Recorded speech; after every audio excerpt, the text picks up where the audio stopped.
Hello, everybody, and welcome to the May 3rd, 2022 edition of the Boxing Source Radio Show. That's right. According to reports, this is the longest running boxing podcast in existence. I'm your host, James Bell, the leader of the Boxing Source here on social media. Of course, you could catch boxing articles and more through the website, theboxingsource.net, or you can follow us through social media from Facebook, Instagram, Twitter, and YouTube.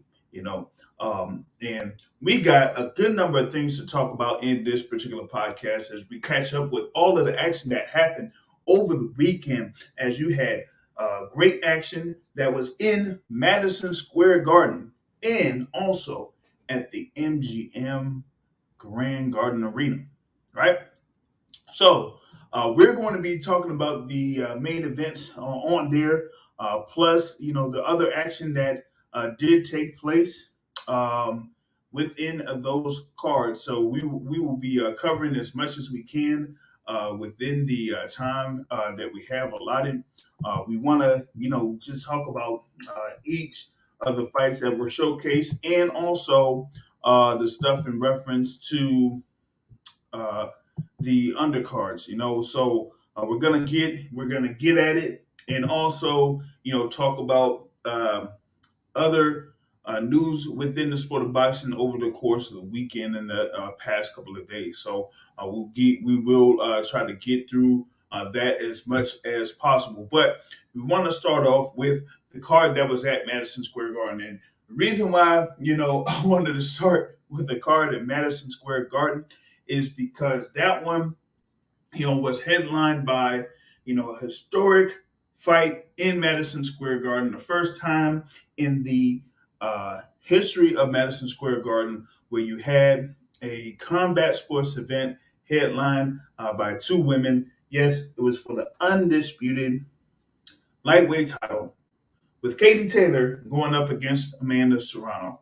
Yep, you had Katie Taylor there, of course, one of the more popular fighters there in women's boxing, going up against another popular fighter in the sport of women's boxing, as you had Katie Taylor coming in there with a record of 20-0, and she was there as the defending undisputed lightweight champion, going up against Amanda Serrano, who came in there with a record of 42 wins, one loss, and one draw.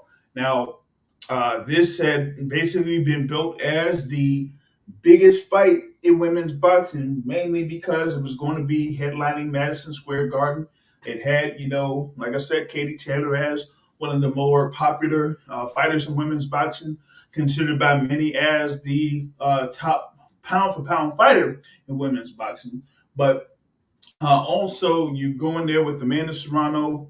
She's like a 7 division world champion, and she had like a huge winning streak, up to this fight, and had been going through multiple divisions, winning titles. She was recently the unified featherweight champion, so she had went back up to the lightweight division in the fight before, facing Katie Taylor with a clear unanimous decision win over Miriam Gutierrez over in Tampa last year, leading into this battle against Katie Taylor.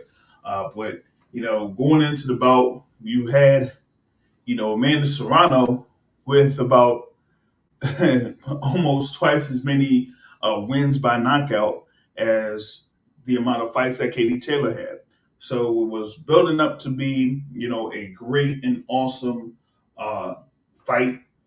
It was, kind of like promoted as being an awesome fight. And, the atmosphere for that, is something that, if you were there, you kind of like seen like all that was going down leading up to that main event, and the atmosphere for that main event was just awesome. That people are still talking about up until this point.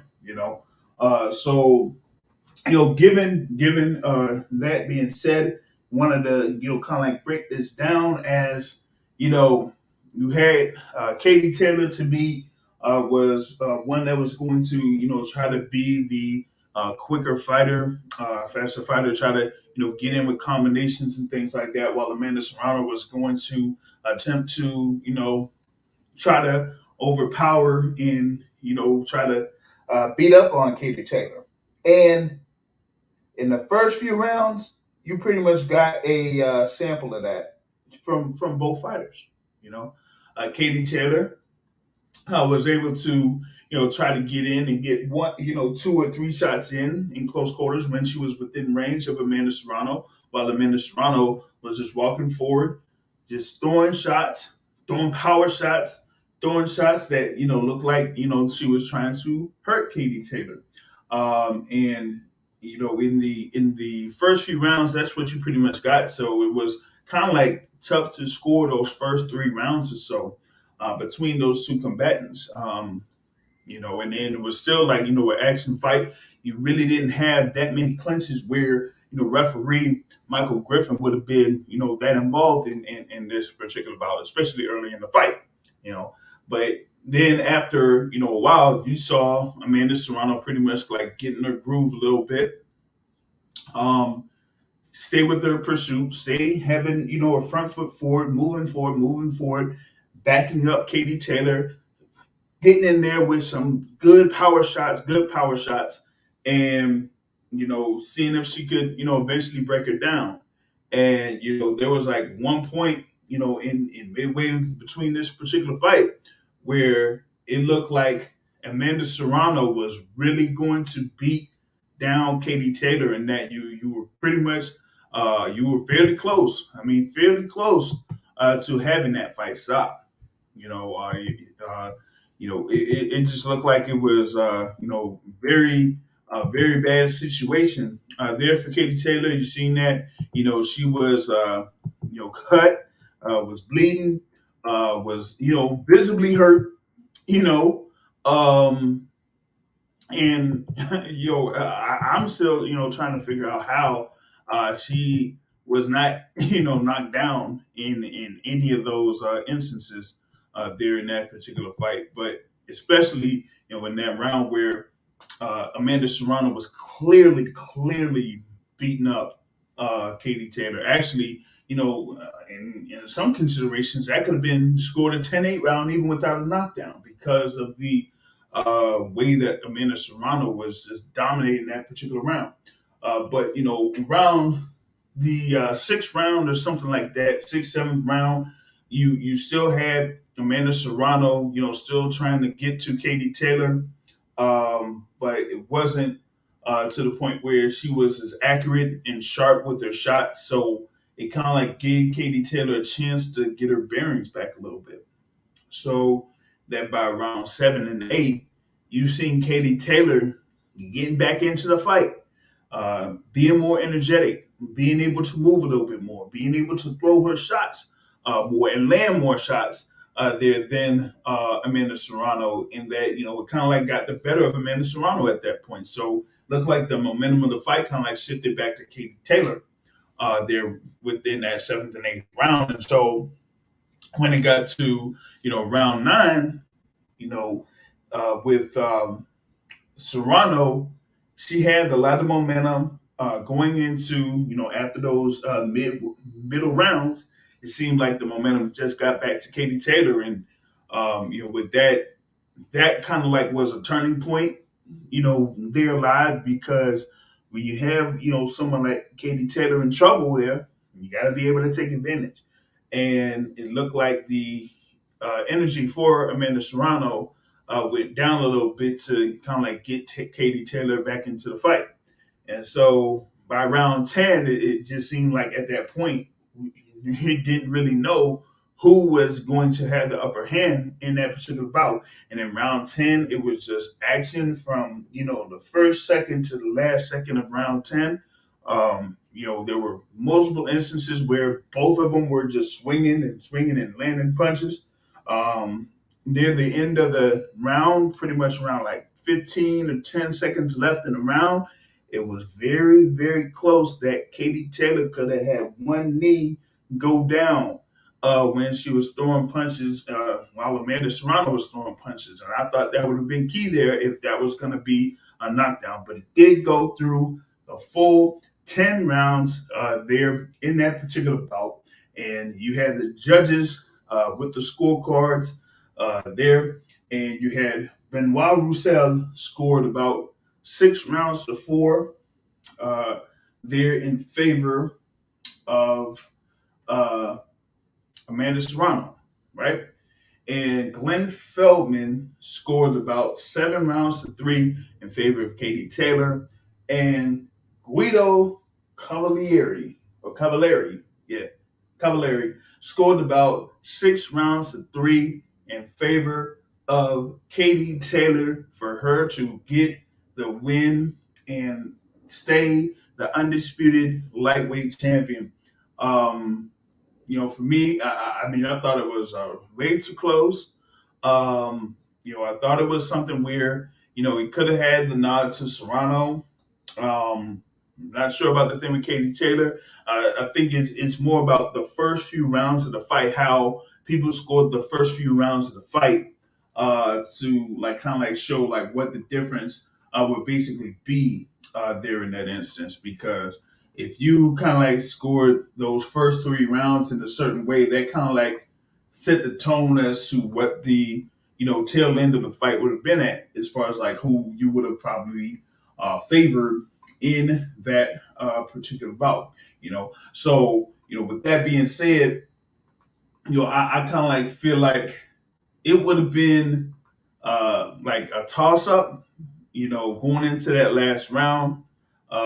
Yes, there was instances where Amanda Serrano kind of had, turned down her energy level a little bit, and that, was a major difference there, right? But, going into the actual scorecards, round by round, majority of the judges kind of scored the first 2 rounds in favor of Katie Taylor. I think it was 2 of the 3 judges scored the first 2 rounds for Katie Taylor, and 1 judge scored all 3 rounds in favor of Katie Taylor. And you had one particular judge who pretty much scored it. The one that scored it 97 to 93 scored the first 3 rounds and the last 4 rounds in favor of Katie Taylor. So that was kind of a key thing there. And also with one other judge, they scored the other judge that scored the bout in favor of Katie Taylor also scored the last 4 rounds in favor of Katie Taylor. And actually, the last 3 rounds, rounds 8, 9, and 10, were unanimously scored for Katie Taylor there. So you kind of take that as it is or how it may. But like I said, I thought that Amanda Serrano probably could have taken that particular round, and if she was able to take, well, even if she took that round across the board, it still would have been a majority decision in favor of Katie Taylor, because it would be like a 95-94 or something like that. I'm trying to figure out something here, because if you have a 93 score, I'm trying to figure out how that could be the case if there was no knockdowns. You know what I mean? That would have been 7 rounds to 3, unless you have a 9-9 score somewhere. And from what I'm seeing, there wasn't. But they did have it in reference to the 96-93 score. That one judge that scored it 96-93 in favor of Taylor did score that 5th round, a 10-8 round in favor of Amanda Serrano. Now, like I said, I mean, when you have a round that's dominated by one fighter that didn't necessarily score a knockdown, yes, there is an instance where it could be scored as a 10-8 round. But, even with that, like I said, a majority of the judges scored the last 4 rounds in favor of Katie Taylor, which was kind of the difference in this particular fight.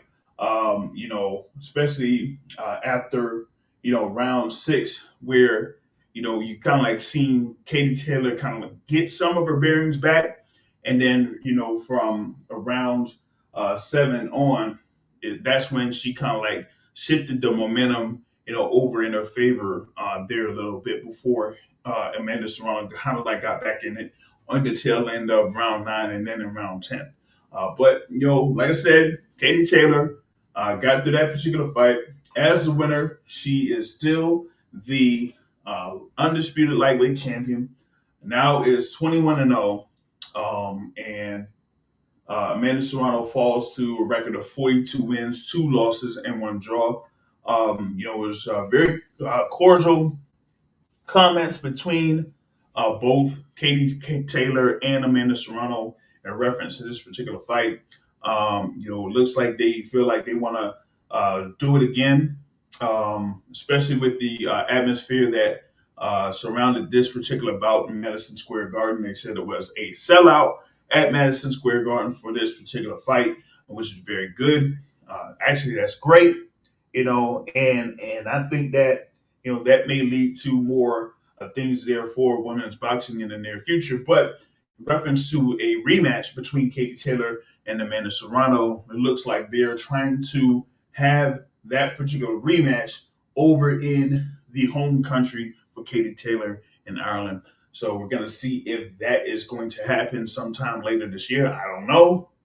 It is Ireland, so unless it's going to be like an indoor event or something like that, I'm not sure how that is going to, work itself out. Of course, Matchroom Boxing's Eddie Hearn and MVP Promotions, a lead guy there, Jake Paul, were there in the ring after the fight. Of course, Jake Paul said that Amanda Serrano should have won the fight. He felt like it was a draw at best. I think it was more, towards what Amanda Serrano was doing, from the start of the fight up until that 6th and 7th round, to where she was the aggressor. She was coming forward. She was landing the more telling shots. And she, I'm telling you, Amanda Serrano really hurt Katie Taylor in that first half of the fight, or the first 6 rounds of the fight, And, I think, with that being said, you with this being a 10-round bout with 2-minute rounds, it doesn't really give, either fighter that much time to, if one fighter does have a good start, it doesn't really give the other fighter that much time to really get back into that particular round. So, for me, when it comes to judging women's boxing matches, whatever is done within that first 30 seconds or that first minute really could control what happens for the rest of that particular round, and I think that was one thing that could be key, not just in this particular bout, but in women's boxing matches in general. But, like Jake Paul said, he pretty much felt like it was a draw at best, but he definitely thought that Amanda Serrano won that fight. And that, he, definitely would be interested in working with Eddie Hearn for doing a rematch. And if that rematch is in Ireland, then yeah, I guess that rematch will be in Ireland. But, I think that, overall, that particular bout was, very good, was done very well. I wish I was able to be in attendance, but I was not. I know a couple of people, or a couple of reporters that were in attendance for that particular bout, and they said that the atmosphere was crazy. One in particular, shout out to YSM Sports Media, Jamil, was there in attendance.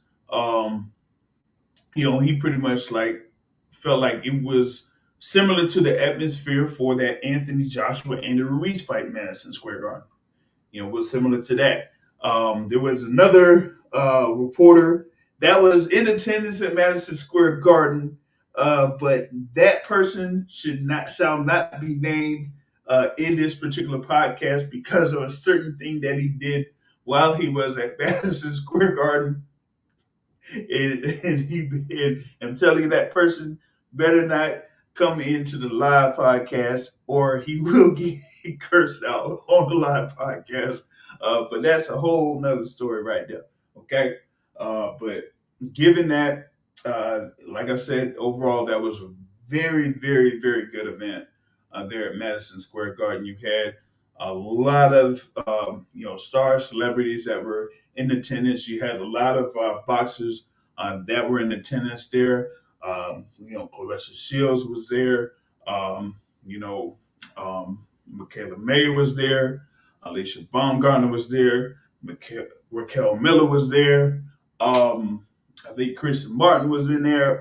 It was like a lot of uh, you know high profile boxers, current boxers, and legendary fighters that were there in attendance for this particular event, for this particular fight, and more. So, once again, like I said, the event there was very, very good with that headline about Katie Taylor and Amanda Serrano, with Katie Taylor getting the split decision win in this particular instance.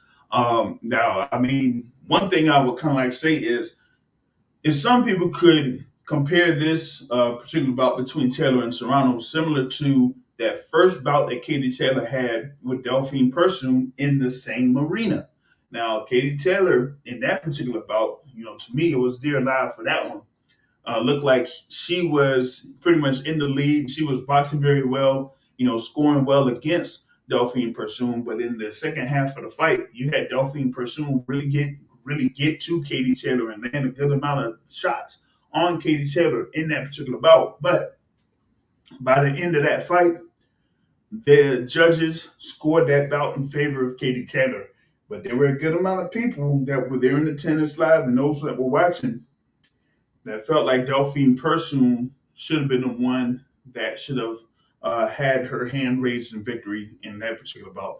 They did have a rematch where Katie Taylor was, more definitive in her victory in that rematch. But in that first bout, that was in Madison Square Garden in 2019, Katie Taylor really had a struggle there with Delphine Persoon. And like I said, some people thought that Delphine Persoon should have been a victor in that particular bout.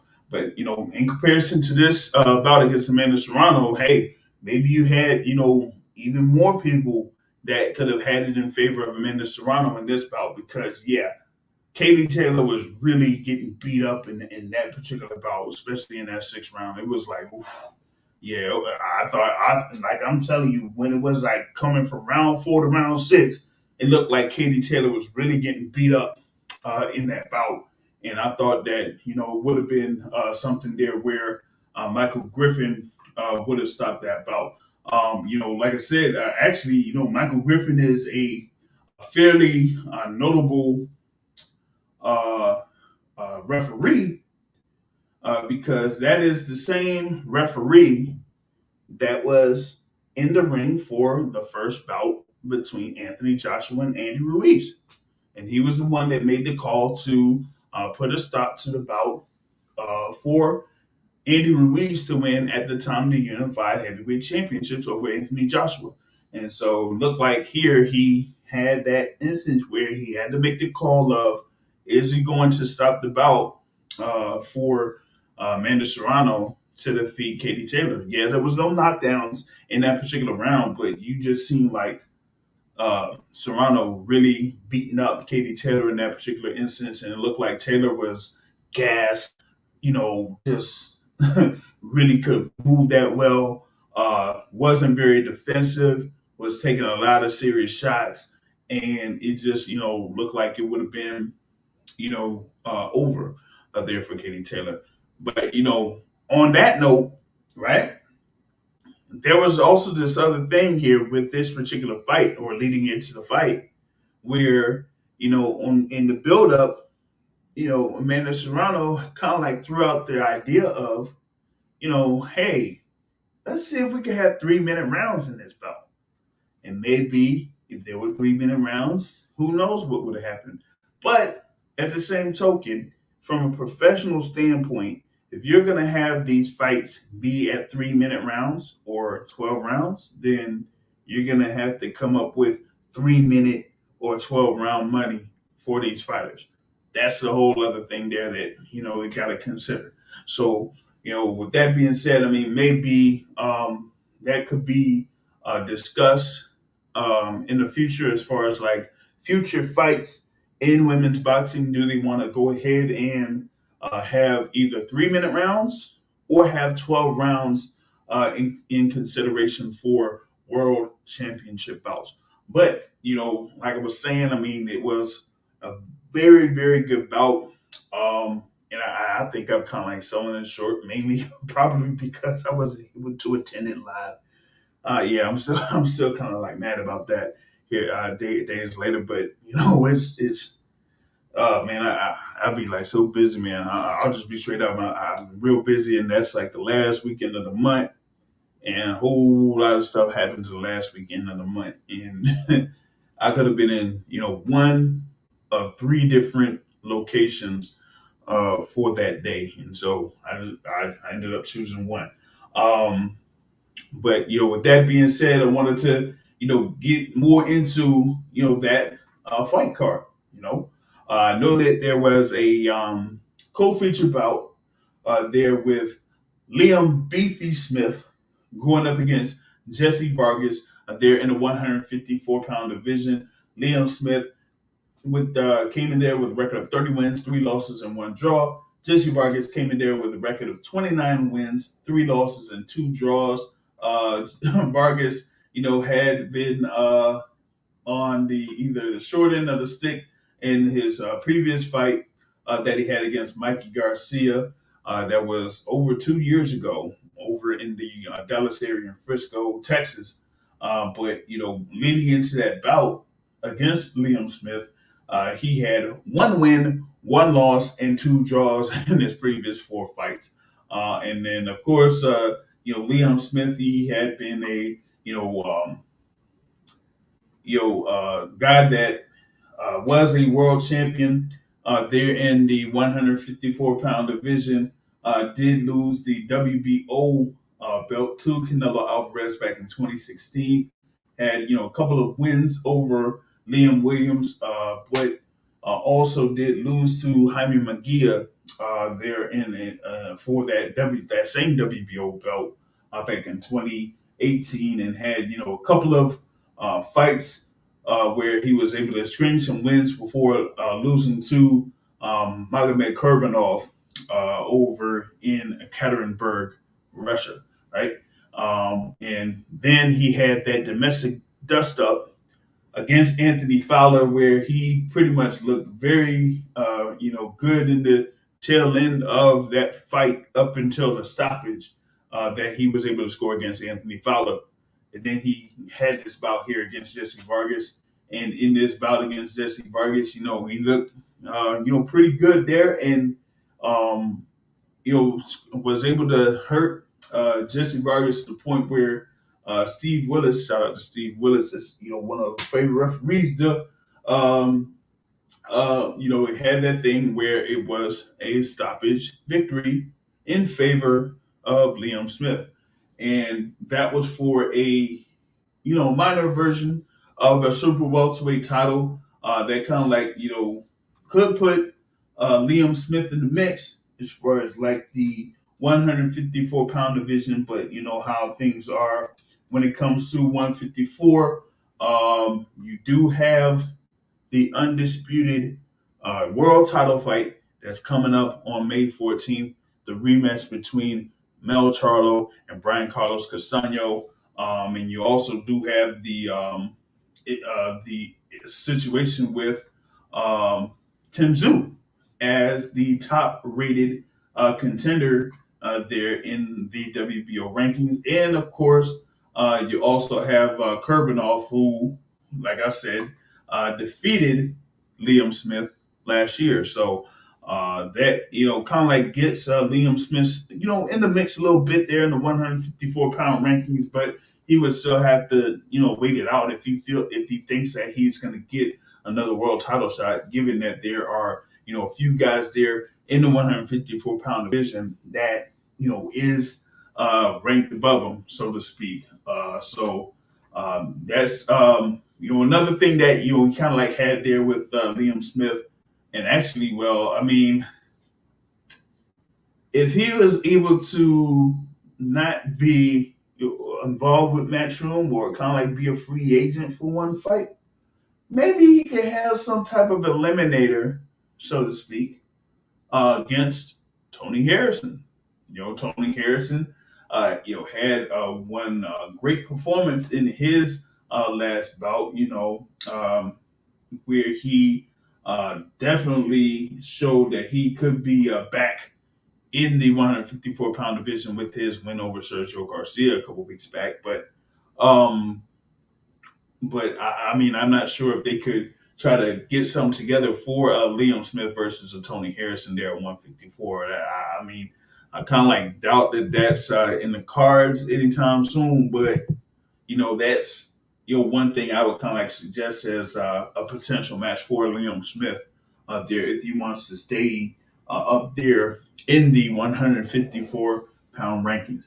So there was that, and also as part of the card there in Madison Square Garden, you did have another undisputed world title bout with Franchon Cruz Dezurn taking on Dezurn-Cederoos there in the super middleweight division. Yes, Franchon Cruz Dezurn came in there with two of the four major belts there with a record of 7 wins and 1 loss. A lone loss to Clarissa Shields in their debut fights. And of course, this is Franchon Cruz Dezurn that had that bout in 2020 against Alejandro Jimenez, where that was just a crazy bout there in that particular instance, and it was of course changed to a no decision due to Jimenez and whatever Jimenez was doing.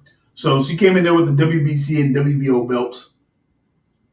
Dezurn-Cederoos came in there with the WBA and IBF belts. She was undefeated 8-0 there, coming off of, wins over Alicia Espinoza and also Florence Muthoni in her past couple of bouts. But she hadn't been in the ring for a couple of years before her bout here against Franchon Cruz Dezurn. But they were trying on multiple occasions last year to have this particular bout, but it kept getting rescheduled and rescheduled and rescheduled. But then it got put on this card in Madison Square Garden, and it was, a clear win by the heavy-hitting diva, Franchon Cruz Dezurn. Unanimous decision, 2 scores of 9 rounds to 1, and 1 score of 7 rounds to 3 in favor of Franchon Cruz Dezurn. She is now 8-1, and she is the undisputed super middleweight champion. This is, a great achievement for her. If y'all were able to catch her interview on the Boxing Source YouTube page, how she would have felt once she got announced as the undisputed champion, and she did have that moment there in Madison Square Garden where the decision came down and said, and the new undisputed super middleweight champion, the heavy hitting diva Franchon Cruz Dezurn. So big shout out to Franchon Cruz Dezurn for scoring that win over Dezurn-Cederoos, and she is now the undisputed super middleweight champion. There is going to be like a few other fights that could happen there in that particular division. I know that there are a couple of fighters, within the U.S. that are part of that whole group of fighters that came up from the amateurs that could compete against each other. We already had Franchon Cruz Dezurn against Clarissa Shields, but you also have, Daisy Green. You also have, Tika Hemingway, who was a guest of the Boxing Source radio show some time back. You also have another guest there, Raquel Miller, who did mention on her IG Live while she was in attendance that she would like to have a fight with Franchon Cruz Dezurn. So, you know what?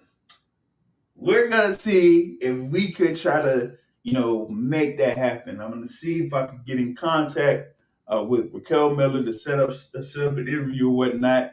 And of course, like I said, we had Franchon Cruz Dezurn here before, so we may be able to get her on again and see if that would be something that she would be interested in the near future. So we're gonna see how that could materialize. But for right now, like I said, you got the Baltimore native, Franchon Cruz Dezurn. She's originally, down from Virginia, but now, resides in Baltimore.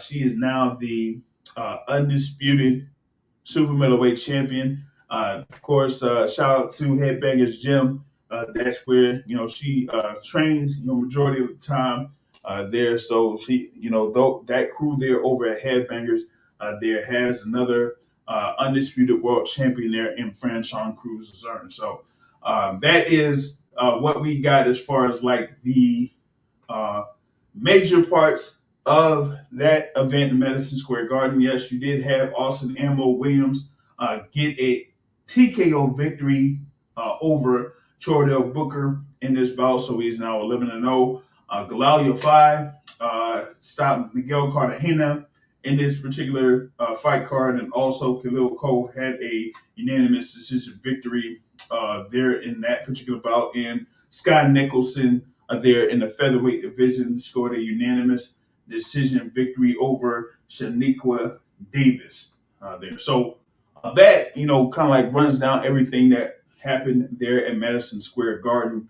Like I said, I mean, with that being a sellout crowd, with that having a main event that was, pretty much everything that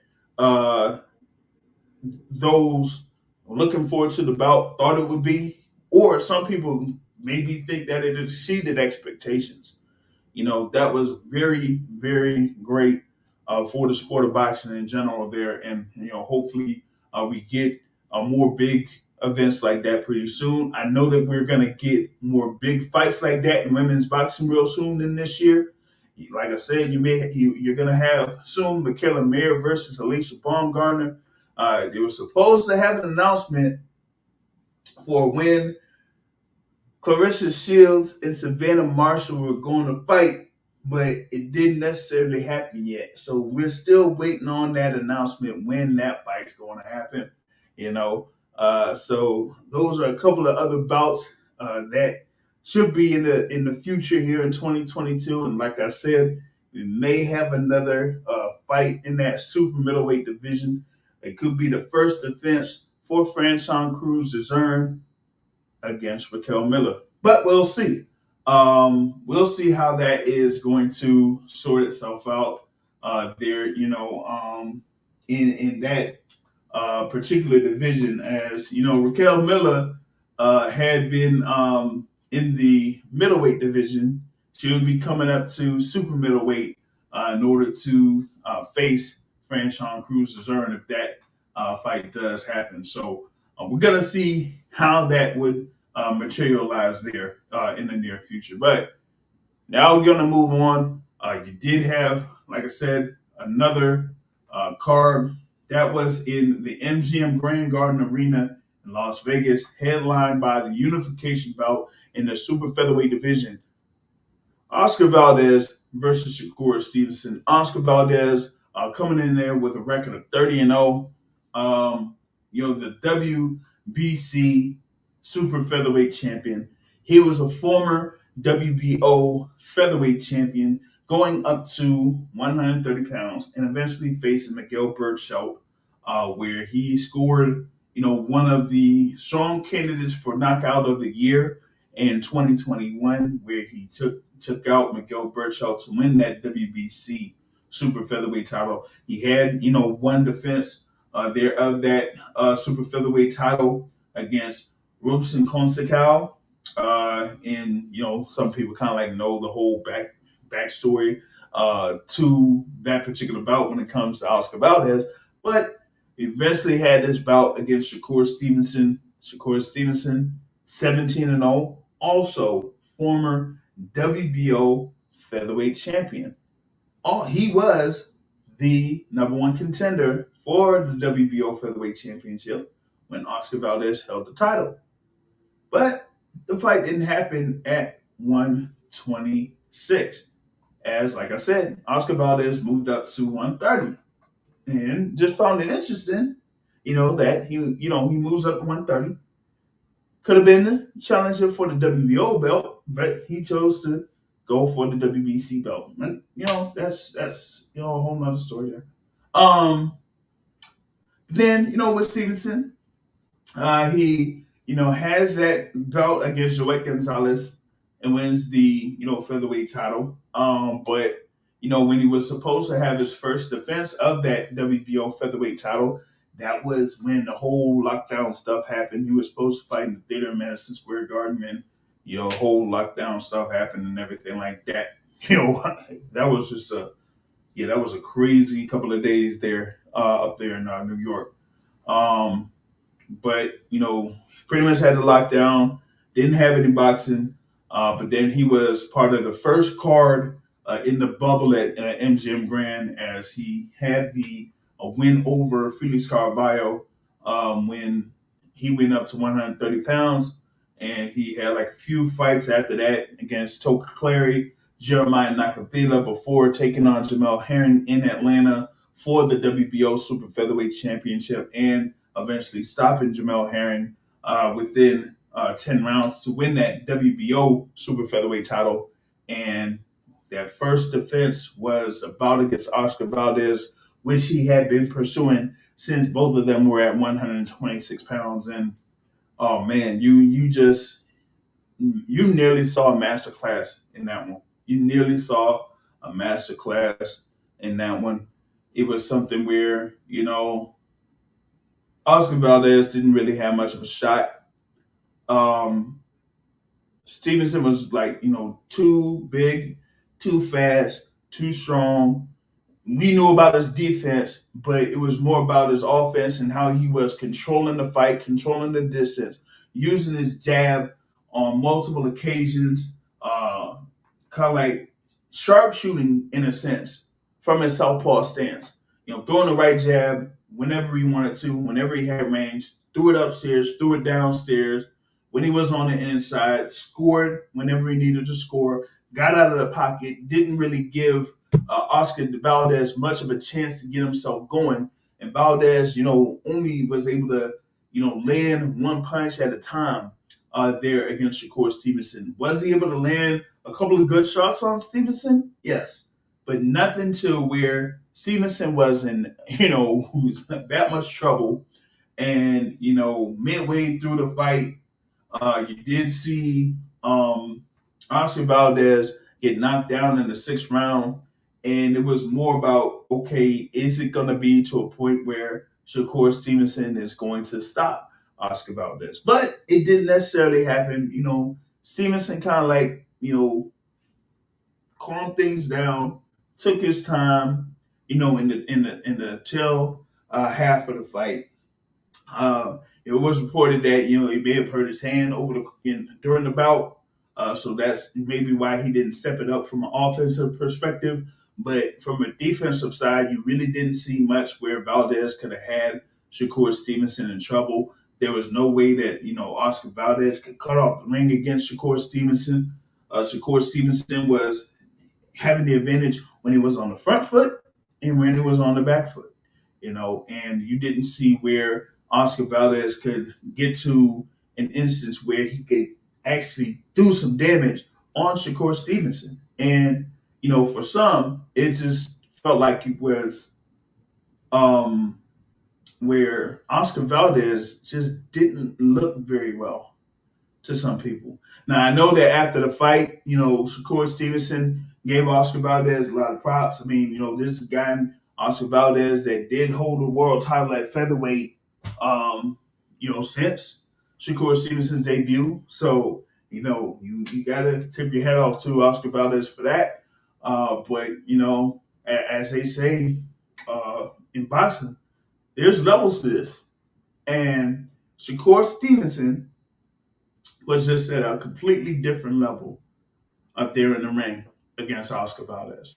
So now you have Shakur Stevenson, undefeated, 18-0. He's the WBC and WBO super featherweight champion, but he's also the Ring Magazine or lineal champion there at 130 pounds. And, it looks like the sky's the limit now for Shakur Stevenson. You know, um, for me, I don't think the 130-pound division is that deep. Um, I think you have Kenichi Agawa, who is the not the WBO, but the IBF champion, and he has a fight scheduled on June 4th in Cardiff, there where he is going to be facing Joe Cordina. So I think that is his first defense of that particular belt. But you also have the WBA title that has been vacant, and I mean, for me, if Shakur Stevenson can keep himself there at 130 pounds for a little bit longer, I mean, I don't see why he can't be the undisputed champion there at 130 pounds. I mean, I think that is something that is really there for Shakur Stevenson to do. I don't see why that can't happen within the next what I say 8 to 12 months or 8 to 14 months for Shakur Stevenson. Like I said, as long as you're able to stay there at 130 pounds, he can become the undisputed champion at 130 pounds. I know that there's a good number of potential matchups that they could have for Shakur Stevenson at 135. I'd say kind of like hold off on that for a little bit until he says like he could build up his record a little bit more. I mean, he could easily be like 25 or 30-0 if he stays at 130 or whatnot. But you know how things go, with being a star, being a superstar, whatever it is in the sport of boxing, that you're not going to have, that many fights there, per year. Plus, depending on how much you're getting paid, you probably ain't gonna be able to have that many fights or fight that often per year if you're getting that type of bread too. So just depends on how they're going to direct Shakur Stevenson from this particular point after defeating Oscar Valdez and him clearly beating Oscar Valdez there to win that WBC, WBO, and Ring Magazine super featherweight titles. Man, I mean that was a big, big, big win there for Shakur Stevenson, and that probably was one of the better performances of the year so far. As far as like clearly defeating an opponent in a high level fight. So that's something there for Shakur Stevenson there to kind of build on. Other fights that were part of this card at the MGM Grand Garden Arena, the co-feature bout, you had Keyshawn Davis there against Esteban Sanchez, where Keyshawn Davis was clearly winning every round up until the stoppage in the sixth round. So Keyshawn Davis is now 5-0. They're in the lightweight division. And, good number of people feel like the sky's the limit there for Keyshawn Davis. Like they feel like that he could really be the guy that could be the next superstar there within that 135, 140 division there. But as of right now, Keyshawn Davis, having about 5 pro fights. They're going up against Esteban Sanchez, who came in there with a record of 18 wins and 1 loss. So, for some, that could have been, like a real step up fight for Keyshawn Davis. And he was able to, sweep every single round up until the stoppage, So I think it's sky's the limit there for Keyshawn Davis as well. I mean, he did, kind of like talk about, him and his relationship with now unified super featherweight champion Shakur Stevenson, and that, he kind of like is following the footsteps of Shakur Stevenson. Went through the Olympics, ended up with a silver medal, like Shakur Stevenson, having this great start here so far but in the lightweight division instead of like with Shakur being there at the featherweight division starting out, and now Stevenson is at super featherweight. So Keyshawn Davis there with the win over Esteban Sanchez. You also had Nico Ali Walsh there, the grandson of Muhammad Ali, scored a fairly definitive knockout victory over Alejandro Ibarra that opened the ESPN telecast there. So Nico Ali Walsh is now 5-0. He did say that he wanted to work on a couple of things here in this fight here against Alejandro Ibarra, but with it being a first round knockout victory, I don't think he really did what he was saying that he was intending to do. But he did, kind of like did come in with the combo left right with that right, just definitively knocking out Alejandro Ibarra there near the end of that first round. So did have that, and in the ESPN Plus portion, you had wins by Raymond Murataya, Troy Isley, Abdullah Mason, and I think it was Andres Cortez.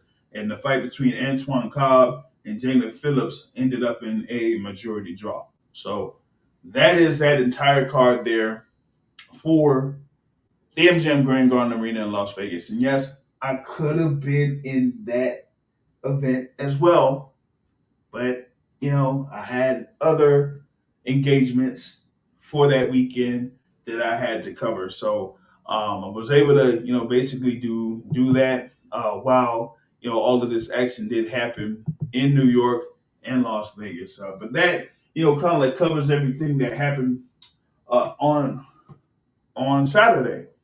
That was quick there. So you had all that stuff that happened on Saturday. Right now we're looking ahead to what's going down on May 7th. As of course, in a couple of days is Cinco de Mayo. And for Cinco de Mayo weekend, as in usually every Cinco de Mayo weekend, is custom for Saul Canelo Alvarez or Santos Saul Alvarez Barragan to fight, right? So he is having a fight against Dimitri Bivol, and it is for Bivol's Super World Light Heavyweight title, WBA Super title there. Of course, Dimitri Bivol is undefeated 19-0.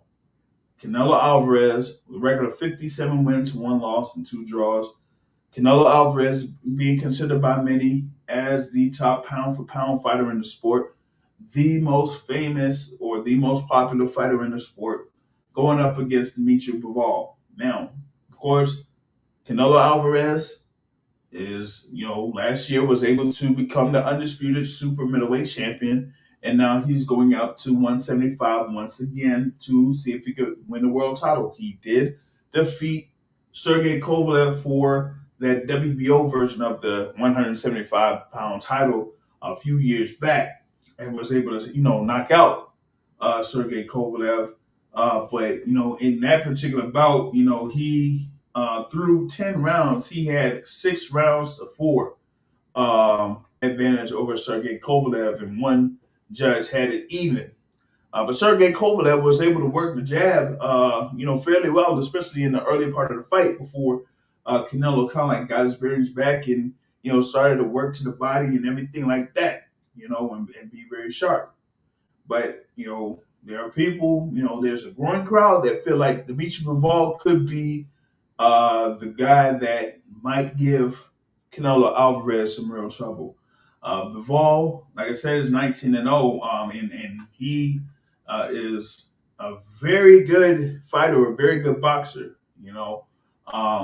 11 of those 19 wins did come by, knockout or stoppage. He did have his recent bout against Umar Salamov December of last year, but that was a unanimous decision. But his previous six bouts ended up in decision. One of them I was able to see live in the Hard Rock Hotel against Isaac Shalemba. where he scored that unanimous decision victory. That was part of the card where Kovalev got knocked out by Eleider Alvarez. But him holding the WBA version of the light heavyweight title, he's been one of the longest reigning world champions out there. Like he's had that belt since 2017. And people kept talking about if there was going to be a unification bout, with Dimitri-Bivol, there at the 175-pound division, but that necessarily has not been able to happen. Particularly against Artur Beterbiev, but now Beterbiev is going to be facing Joe Smith Jr. Later on down the line for that unification bout, but there is a lot on the line here for Dimitri-Bivol because first, if he's able to score that win against Canelo Alvarez and he keeps that WBA world title, hey, maybe he could get the winner of Beterbiev versus Smith for the undisputed title there at 175 pounds. But if Canelo wins, and I know that there was a deal of some sort made for Canelo to face Gennady Golovkin once again. Let me tell you something, man. Look, Canelo defeats Dimitri-Bivol. I don't care about that deal, dog. God darn it. All right? Screw all that. Canelo, he should face the winner of Beterbiev versus Joe Smith Jr. for the undisputed title at 175 pounds. Why? Very simple. You go in there, you fight Beterbiev, or you fight Joe Smith Jr., and you win. You're two-division undisputed champion. You were a unified champion in, what was it, 154 pounds, I think it was. He was unified champion. He was unified at 160, undisputed at 168, and then he could be undisputed at 175. But hold on, let me go to the rack. Let me go to the rack and let me confirm that.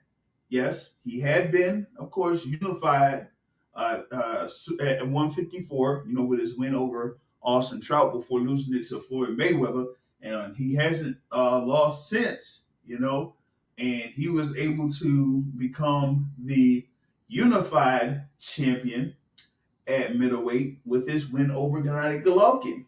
So it would be unified at 154, unified at 160, undisputed at 168. And yeah, he had won the WBO light heavyweight title over Sergey Kovalev some time back. But if he defeats Dimitri-Bivol, and then we have the result of Beterbiev versus Smith, that's supposed to be in June 18th or whatnot, you face the winner of that bout, and you get that win. Canelo Alvarez would be the undisputed champion at 175 pounds. Don't talk about legacy with that, And for me, and I've said this on podcasts, I've said this on takes before, man. I'm sorry, y'all. I don't want to see this goddamn Canelo Golovkin fight, man. I don't care, man. I don't care. Yo, y'all need to put that to rest. That fight happened. The last fight happened in 2018. We don't need to see it again. Let's see if Canelo Alvarez, if he gets the win over Dimitri-Bivol on May 7th, see if he can go for the undisputed championship in the light heavyweight division. Now, especially if it's someone like, what if Artur Beterbiev defeats Joe Smith Jr. and people kind of like build that to being the biggest challenge for Canelo Alvarez, and he would be able to defeat Beterbiev to become the undisputed champion at light heavyweight. Now that would be a huge accomplishment there for Canelo Alvarez if they were able to arrange all of that. Put all that other stuff to the side in reference to Gennady Golovkin. We don't really need to have Gennady Golovkin face him again. have Canelo Alvarez with the win over Dimitri Bivol go up against who would be the unified champion there, you know, with Beterbiev and Joe Smith Jr. Have that be have that be for the undisputed championships. Have that be for the undisputed championships. I don't see why that can't be the case. I mean, you got, like I said, we have Beterbiev as the WBC and IBF champ. You got Joe Smith Jr. as the WBO champ. They're going to have 3 of the 4 major belts. The winner of Bivol versus Canelo will have the lone remaining belt for undisputed. Why not have that fight happen? I don't see why not. Go ahead and have the winner of Canelo Bivol and Beterbiev Joe Smith Jr. for the undisputed championships at light heavyweight. Now, if it's Canelo Alvarez, that's going to be something right there. But as of right now, the deal is for Canelo to face Bivol and then Gennady Golovkin. It is what it is. But speaking of that whole deal with Canelo Alvarez, remember, he had another offer that was out there for him. And it was going to be at 168. And one of those fights was going to be against Jamal Charlo. And the other fight was going to be against David Benavidez. And we heard, or some fans heard from Samson Lakowitz, manager promoter for, the promoter there for David Benavidez. The manager is Jose Benavidez Sr., David's father. He said that there was an offer to Canelo for Canelo to face Benavidez for north of $50 million. Not $50 million, but north of $50 million. Well, apparently, there's been another report out or another statement in reference to Canelo Alvarez and another deal that was offered from someone on the PBC side. And that offer apparently comes from Tom Brown, the head of TGB Promotions. And that one is where Tom Brown stated earlier, well, it looks like earlier today, and this is through a report from Keith Idec on Boxing Scene, that there could have been an offer for Canelo to face Jamal Charlo for $45 million, and then $55 million, not just for if he would have fought Jose Benavidez at 168, but also if he would have fought Errol Spence Jr. at 164 pounds. Now that's big. That is big. Now there's been there's been talk years back that the biggest fight in boxing that could be made would be Canelo Alvarez versus Errol Spence.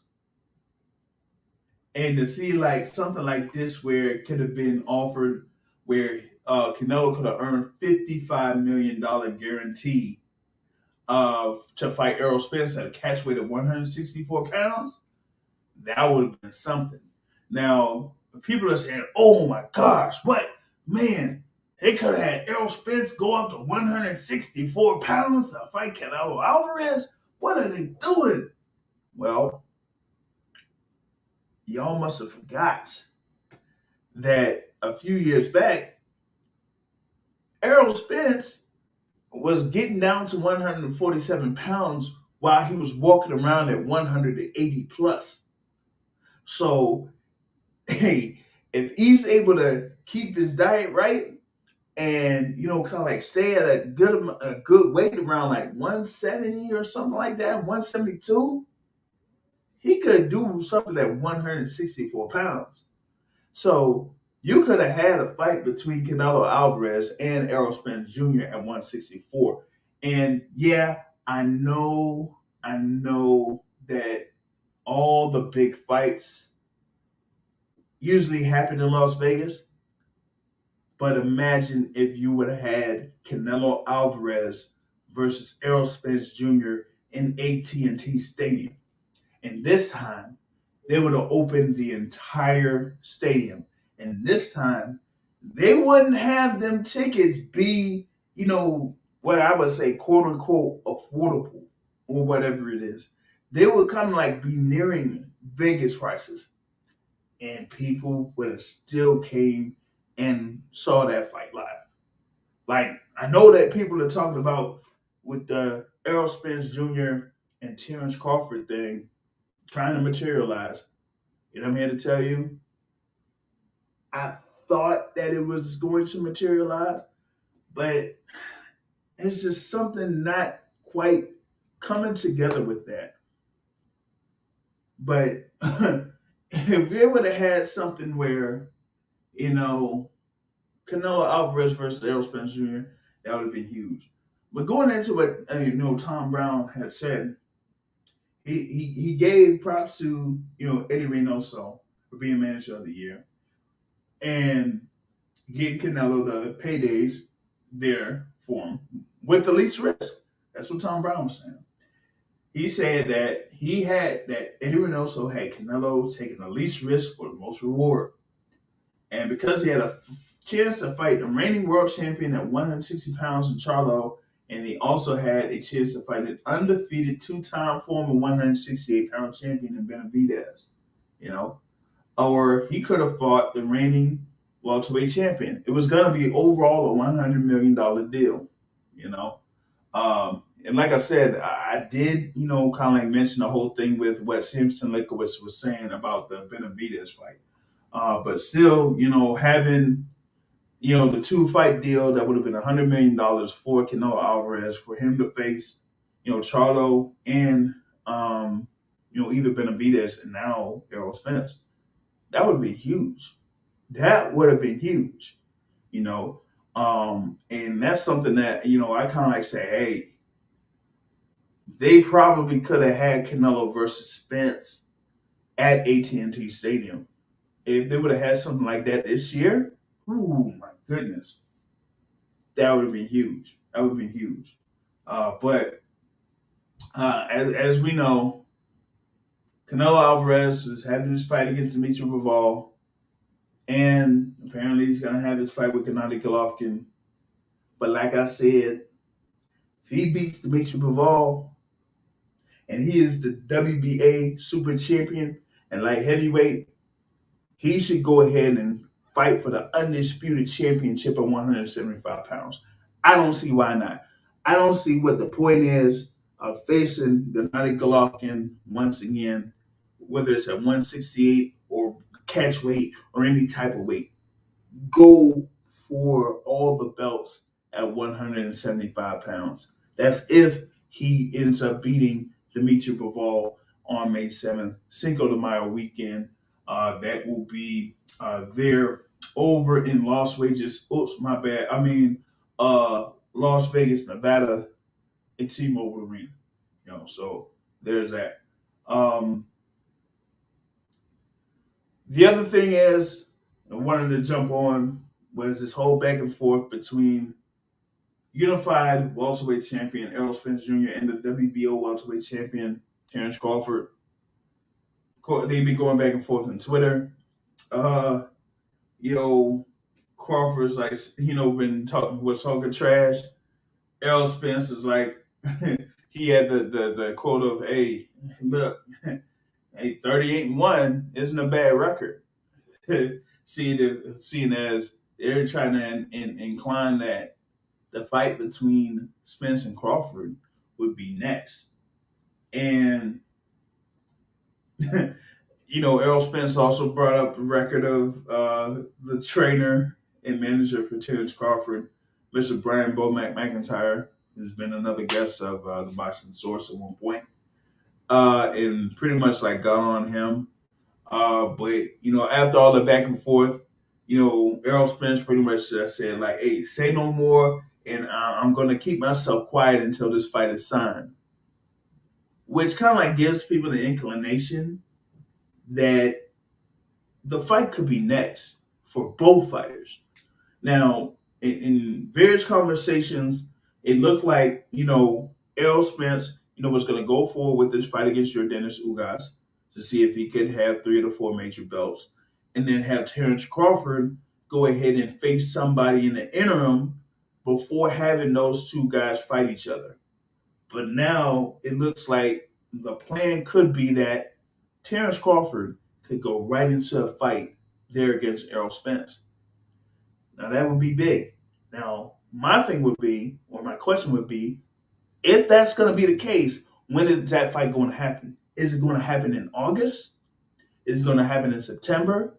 Is it going to happen in October? Now remember, Terrence Crawford's last fight was in November of last year against Sean Porter at Mandalay Bay, right? Hasn't had a fight since. Now, there was rumblings that Terrence Crawford would have had a fight in either June or July, but we're in May. So if it's going to be in June, they'll be announcing that fight real soon, and Terrence Crawford would be in camp, preparing for the fighter. Now, he says he stays in the gym. You've seen him train. You've seen him work with Shakur Stevenson recently. You've seen him work with other, fighters recently, and that's it. But also, Terrence Crawford was in attendance in Las Vegas for the fight with Shakur Stevenson and Oscar Valdez. And, from what I was seeing or from what I was hearing, Terrence Crawford wasn't very vocal, when it came to anything outside of that fight between Shakur Stevenson and Oscar Valdez. When it came to what his next move was going to be or what he was going to do in reference to Errol Spence, as far as I know at this point, I haven't seen anything that gives an inclination that he's going to fight Errol Spence Jr. next. But hey, if he does go ahead and have that fight next, that's going to be huge. And the thing about it is that I would like to know when that is. Maybe, if it's going to be next, then maybe it could be in August. Now, if I'm not mistaken, August of last year was when we had the bout between Yordenis and Emmanuel Pacquiao. That is right. Remember, that was supposed to be the scheduled bout between Pacquiao and Errol Spence, but Errol Spence had suffered that injury, so Yordenis was there in his place there for August 21st of 2021, and that kind of looked like it was a big date there for a fight in Las Vegas at the T-Mobile Arena. So maybe you could have something in August. What would that be? August 20th of this year, where it could be Errol Spence Jr. versus Terrence Crawford for the undisputed welterweight championships. Because we know that Canelo Alvarez is supposed to face Gennady Golovkin in September. Yeah, I said it. Whatever. But when it comes to Errol Spence and Terrence Crawford, maybe that could be the fight of the summer. Spence versus Crawford for the undisputed welterweight championships, August 20th, 2022. Maybe that could be the case.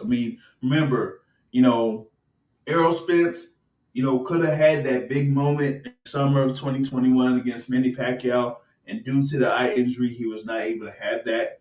So, he kind of had to be on the shelf for a little bit longer, and then went up against Yordenis and, was able to score that stoppage victory against Yordenis there to win the WBA belt. So now he has a WBC, WBA, and IBF welterweight titles, and now he is going for that WBO title. And like he said after his win over Yordenis, pretty much told Terrence Crawford, I'm coming for the MF and belt. And he's going to do whatever it takes to see if that fight can be made. And if it's made for next, I'm just putting it out there. August 20th, 2022, Errol Spence, Terrence Crawford for the undisputed welterweight championships. I'm just saying, putting it out there. All right. So there's that. There isn't pretty much anything else here that I wanted to, kind of like go by in this particular thing. I know that, like I said, you had Canelo versus Bivol that's going to be on May 7th. But after that, you're going to have May 14th, Boots Ennis versus Castillo Clayton, and the rematch between Jamel Charlo there against Brian Carlos Casano for the undisputed titles at 154 pounds. That is going to be a really good fight, all right? And can't wait for that particular fight. That's there May 14th. May 21st, you do have David Benavidez, the former two-time champion there at 168, going up against David Lemieux. And then May 28th, you have a thing there with Gervonta Tank Davis versus Rolando Rolly Romero there at the lightweight division. So good amount of fights, good amount of big events here for the month of May for people to look forward to. And then also, in that first weekend in June, you do have the undisputed championship fight at 135 pounds between George Kambosos Jr. and Devin Haney in Marvel Stadium over in Australia. So week after week after week after week after week, I think that's like 5 consecutive weeks where you're going to have notable fights there for boxing fans to look out for. So this kind of like is starting this thing up here, around the springtime, and then going into the summer, we're going to have a lot of notable fights there in the sport of boxing. So y'all be on the lookout for all of those fights, and we're going to get into each of those here and more news through these podcasts. And, after the card headlined by Dimitri Bivol and Canelo Alvarez, we're going to have our show on Sunday, and that is going to pretty much go through 7 years of having the Boxing Source radio show. We're going to be going into our 8th season there pretty much, as this is going to be completing 7 seasons of the Boxing Source radio show. Remember around Cinco de Mayo weekend, or it was like, May 2nd of 2015 was the pilot episode of the Boxing Source radio show. And we have been, fairly consistent from that time until now. And that's why I say that according to reports, the Boxing Source radio show is the longest running boxing podcast in existence. So that's that. And with that being said, that draws a close to this particular episode of the Boxing Source radio show. We will get right back at it, like I said, scheduled for May 8th, 2022. And like I said at the end of every show, folks, the important boxing is to hit and not get hit, not to stand and trade. On that note, folks, I'm out. Have a good evening, everybody.